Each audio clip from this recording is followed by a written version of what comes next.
Panalangin para sa buwan ng September sa ngalan ng Ama, ng Anak, ng Espiritu Santo. Amen. Makapangyarihang Diyos, nagpapasalamat po kami sa nakalipas na buwan na ipinagkaloob niyo sa amin.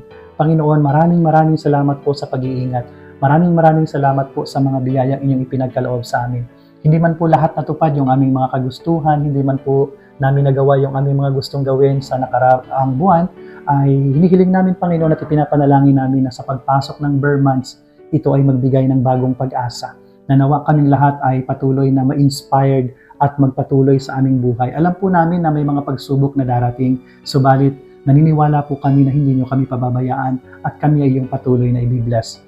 Panginoon, ipinapanalangin din po namin ang lahat ng aming mahal sa buhay, ang aming mga magulang.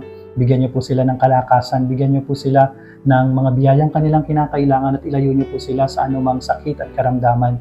Ganon din naman, Panginoon, ipinapanalangin ko ang lahat ng aking mga kaibigan na humihingi ng panalangin, na nanghihingi ng kagalingan, nanghihingi ng mga prayer intentions. Panginoon, ipagkaloob mo sa kanila ang kanilang kahilingan upang maramdaman nila ang iyong biyaya, lalong-lalo na sa buong buwan ng September.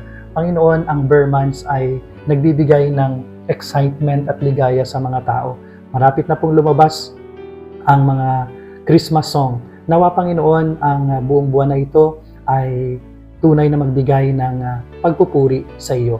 Panginoon, nawa ang darating na buwan ay magbigay ng tunay na kapayapaan sa bawat isa, na simula sa buwan ng September ay mapuspos kami ng iyong espiritu at nawa makasunod kami sa iyong tawag.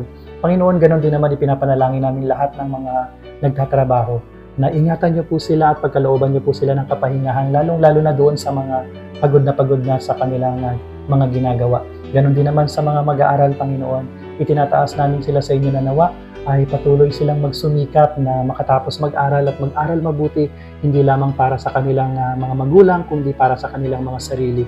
Panginoon, ganon din naman yung mga tao na naghihikaos. Itinataas namin sila sa inyo na tulungan niyo po sila, alagaan niyo po sila at pagkalooban niyo sila ng mga biyayang kanilang kinakailangan.